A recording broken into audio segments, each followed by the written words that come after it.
$55 million project down here. What you talking about? Right off of Thurlow Street, y'all. Right off Thurlow. It's burning, but you can't really see it. Harwick, I'm sorry. Right off Harwick. Right here. It's the entrance to Covanta's. It's the entrance here, y'all. You got Delcourt back there. And then you got Covanta's where this trash truck coming from.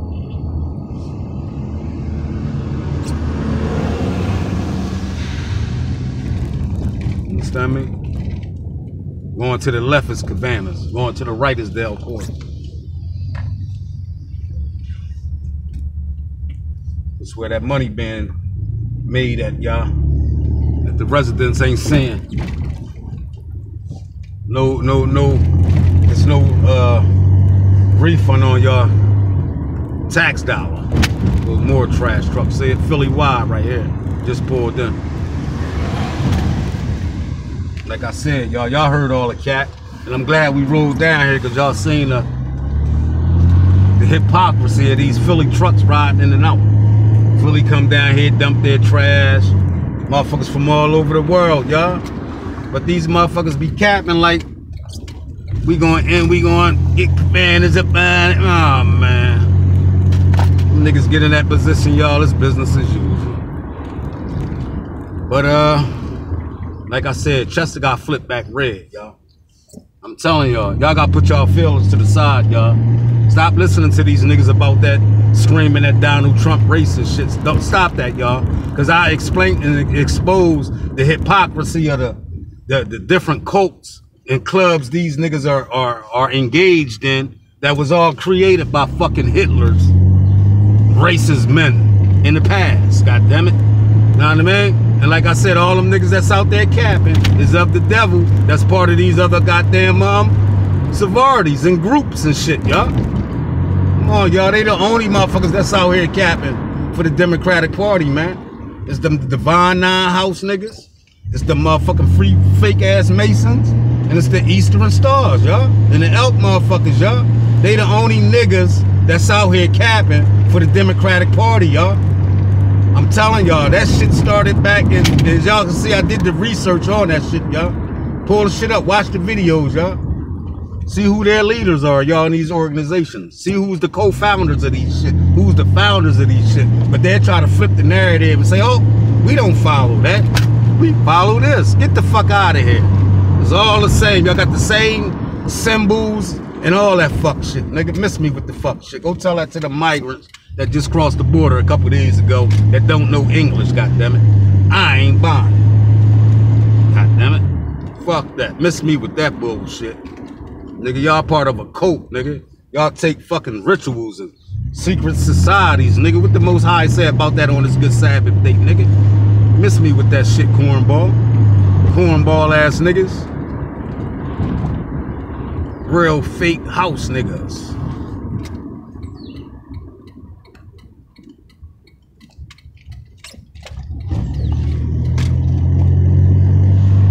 Real fake house niggas. The wives of Atlanta, the house niggas of the black community. They should start a TV show with that. Show a bunch of niggas on the plantation eating watermelon and chicken, selling their peoples out, telling old stories and shit.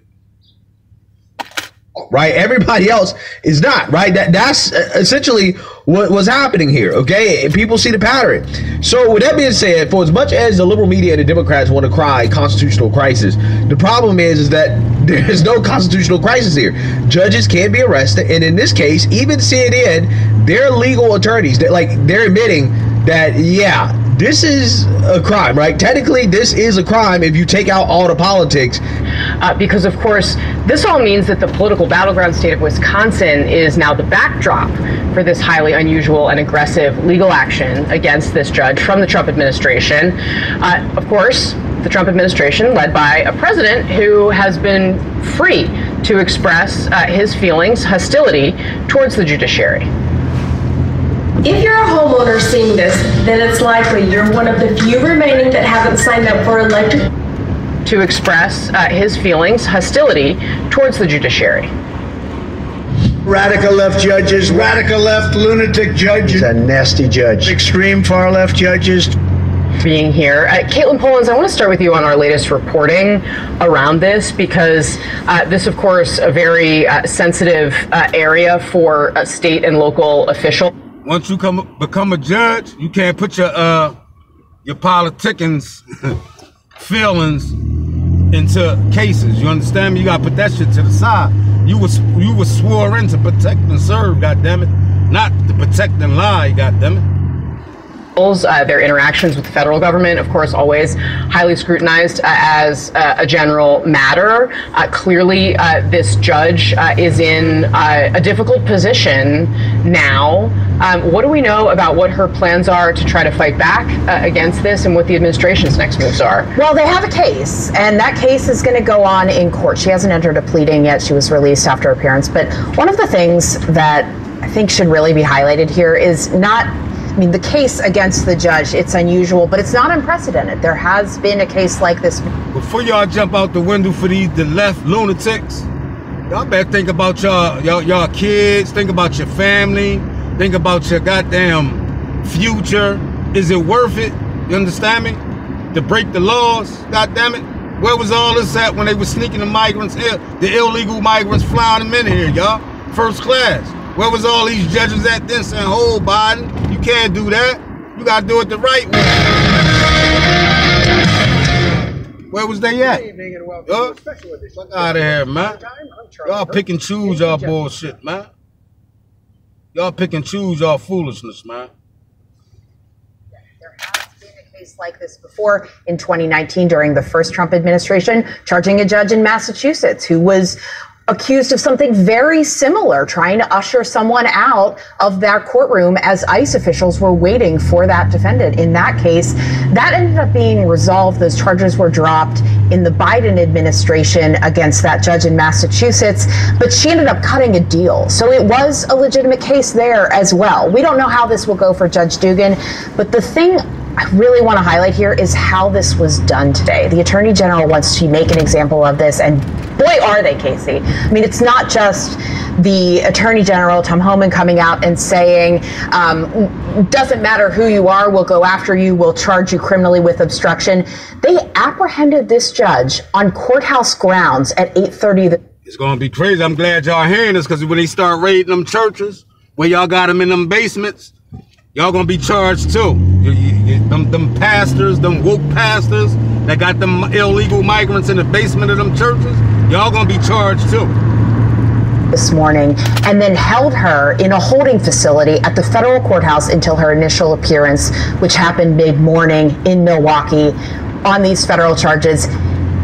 It's an obstruction charge, yes, but often people who are upstanding members of the community who aren't a risk of flight, who aren't a danger to the community, they're not put in a cell. They were contacted and said, come in later whenever you want to face your charges when you negotiate this. And so that situation, the apprehending of the judge and then using the federal government's spotlight to point at this case, it just shows you how much of a hard line the administration wants to take here. Everything Caitlin said and Andy McCabe said before her about the way this is being handled, the way the arrest is being handled, the way that DOJ is publicizing this is spot on and correct. However, looking at the complaint, let's strip the politics out of it. This is a crime. If they can prove what happened here, it is a crime. This judge, let's strip the Trump of it all out. Let's strip the immigration of it all out. Let's say law enforcement shows up at a building with an arrest warrant. They're looking for person A. Person B then says, hey, there's a secret escape door out back. I'm going to show you the way, and then ushers that person out the back door. That is textbook obstruction. That said, I think there's a fair debate to be had that I guess you two will be having in a moment about whether prosecutors should have brought this case. And let me tell you, I've been both state and federal side. If I was at DOJ and someone brought me this case on these facts, I would say, I get it. I get that robotically this is a crime, but I don't know that this is the right move here? Can't we just call up the state courthouse, see if there's some way we can work this out with the judiciary? How are we going to make arrests? I did this. Where are we going to make arrests? What are the protocols we're going to agree on? Jumping right, not everything that's a crime must be indicted or charged by complaint.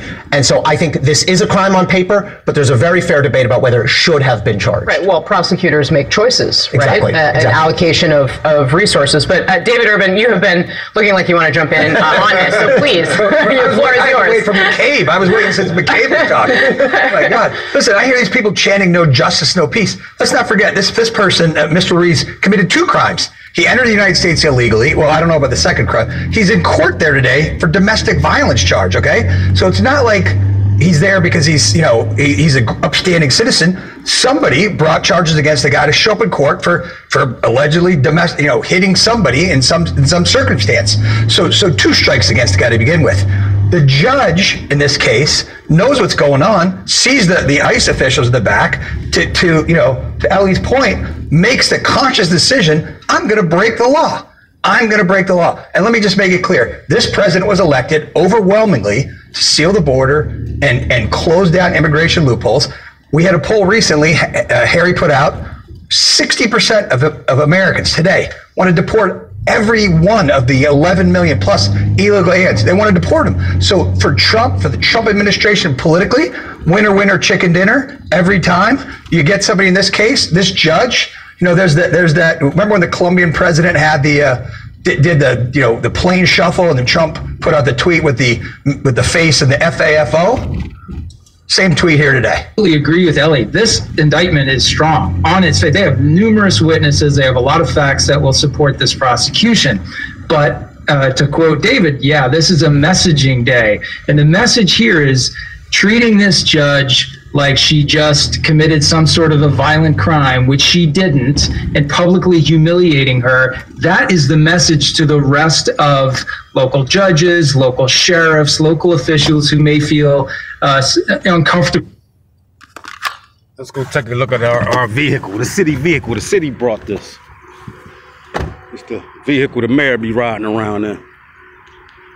Oh, he's parked here, huh? This morning. Right here, ladies and gentlemen. Let's check out our vehicle, y'all.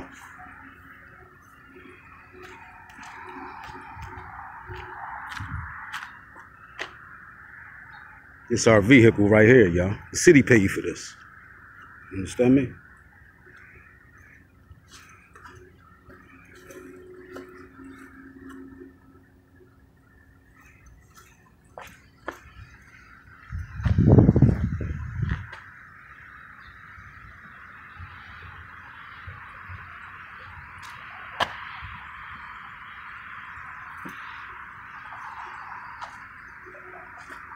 John, nice.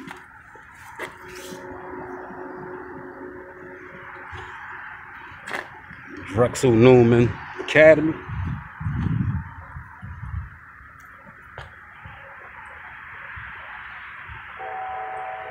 We out. You see our vehicle parked in the spot. You know what I mean? Our vehicle parked there this morning on this good Sabbath day. Yeah, that's the vehicle the city brought. You know what I mean? The city, that's the city vehicle. God damn it. From tax dollars. Can't use that car for your personal pleasures. God damn it. Thad had a Tahoe, you got a Durango. Look.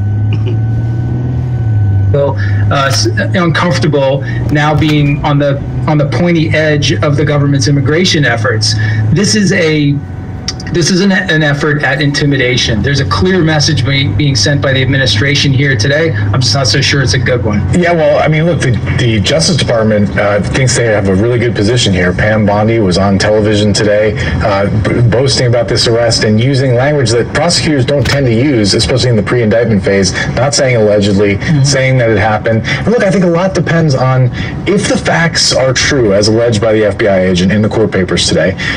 It doesn't look great for the judge. judge, no matter how you slice it. But then the other question is, was this kind of escalatory action, was this the best course of action to actually go and arrest her and take her to court and charge her federally? That's a big step.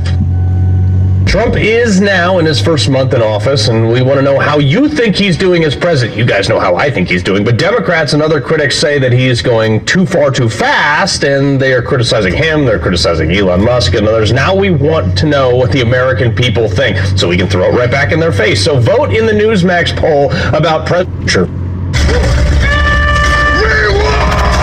great rewards hunt is on at DraftKings Casino. Sure, federally. That's a big step. Yeah, so you see that, you heard that. Andrew McCabe, who is super anti-Trump, Eli Honig, who tries to be neutral, right? Others on that CNN panel, they all admitted that, yeah, this is a strong case, right? Like, this is a crime. Like, this is a textbook crime. It is open and shut. But at the same time, they're like, oh, they were cruel to the judge. I'm not sure if they should move forward with it, right? Should we really be doing this? Yeah, we really should be doing it. Because nobody asked the question of, should the federal government be using resources to go after the former president, right? When President Trump was raided by the FBI, okay, we use first. And using the people's money to fly them illegal migrants in here. First class. Let's go. Indicted by the Department of Justice when he was at Fulton County Jail getting a mugshot. Nobody in the media said, well, should we really be doing this, right? Are these things that we're accusing the president of really, is it really something we should be going after, right? No, nobody asked that question. They all assumed that, no, this is just, this is exactly what we should be doing, right? He, quote unquote, committed a crime. Now, again, nothing was ever proven in the court of law, right? Because all those cases basically got dropped. But I'm just saying, the arguments that were being made, okay, by the left at the time is that nobody is above the law. Now, all of a sudden, when it comes to this judge, they're admitting that, yeah, she basically committed a crime. This is a strong case here from the DOJ. But we don't like the fact they're humiliating her, right? We don't like the message that it sends. But you like the message that it sent to the American people when Biden's DOJ was going after the former president. You was okay with that message, right? That message is totally fine. But when it comes to the judge, though, oh, we don't like the message. It's just hilarious. When the shoe is on the other foot, how these people kick, scream, and cry, right? Oh, this is unprecedented. We've never seen this before. No, we've seen this before, right? Again, we saw the Trump administration do this during his first term, right? Where he went out to a judge for the same thing, right? Trying to obstruct. And the Biden DOJ dropped that case. So this is not unprecedented. This is not something we've never seen before. These judges are not above the law. They have to be held accountable when they break the law. If you obstruct, if you basically help illegal immigrants escape, if you traffic illegal immigrants out of the courthouse to have them escape ICE, right? To obstruct federal law enforcement from doing their jobs, okay? Then yeah, you deserve to go to jail, right? It's really that simple, okay? It is very, very, very simple. I don't understand what's so controversial about this. I really don't. Outside of the fact that it's a Democrat, right? Which to me is not controversial. In my opinion, I think they're lucky that all of these Democrat mayors of these sanctuary cities, hell, the governors of these sanctuary states haven't been arrested. In my opinion, I think in a fair and just country, these Democrat governors and these mayors would be arrested for obstructing, because they're all obstructing, right? With their sanctuary city laws and policies. They're all trying to get in the way of the government enforcing federal laws. They're just as guilty as this judge. So again, we're lucky that these Democrats that are running these states and these cities haven't been arrested yet. To be honest with you, I think this is the bare minimum what the Trump administration should be doing, because at some point people have to say enough is enough. We're not going to allow these people to handcuff us when it comes to our ability to enforce immigration law. Like, you're just not going to do that, right? We're not going to play with a handicap while Biden was allowed to not follow the law at all, right? He was allowed to completely overthrow the rule of law by allowing all these illegals into the country in the first place. Okay? That's these people got to understand. So yeah, if you want to obstruct, if you want to get in the way, then you're going to be in jail. Your ass is going to be sent to jail since you love the illegals so much, right? Some of these people, they're lucky. They're not being sent to El Salvador, to be honest with you, right? To keep it 100. for what they're doing, yeah, there has to be harsh punishment, consequences, because it's too much. It's a big system. It's a giant system that's against the president. The real constitutional crisis is the fact that you have a branch of the government, the judicial branch, that has decided that they're going to stage a coup against the president, right? They're basically trying to force the president and everything he wants to do. They're trying to delay it for the next 4 years until he's out of office. That's what they're trying to do. They're essentially staging their own little insurrection against the American people and who we voted for and the agenda that we voted for. That's what they're doing. Yep, facts. So, hey, this is the response. Facts. You gotta fight fire with fire. It is what it is. Facts. But know what you guys think. Make sure you like, comment, and subscribe. Most importantly, share a Black conservative perspective. Peace. That's a 100% fact, man. The American people voted for King Trump, and these motherfuckers going against the grain. With other foreign countries. That's the crazy part. Like I said, y'all, a lot of people gonna get locked up, y'all. Like, they not playing, y'all. They not playing. And not only that, they quick to lock you niggas up. So y'all better chill. Y'all better fall back. Stop letting them motherfuckers program y'all, putting batteries in y'all back. God damn it. Because you realizing shit when you need some conversary, ain't nobody there for you. Fucking idiots.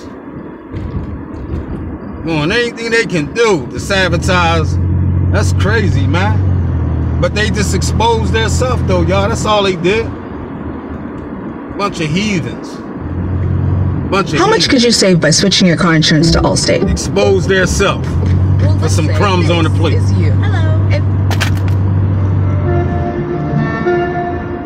They sent a psychic to break you, but you were already reborn in pieces. Beautiful, shattered chaos. A mosaic of madness stitched together by scars no one dared to ask about. They thought they were prepared, thought they could read your thoughts like an open book. But your silence, it spoke in hieroglyphs. Your smile, written in war code. Every breath you took was a cipher. Every look, a trapdoor to a place they didn't want to see. They came armed with intuition, but you came armored with insanity sharpened into strategy. Their little tricks, their mind games, child's play. You've danced with demons that don't even have names. You didn't just survive hell, you redesigned it.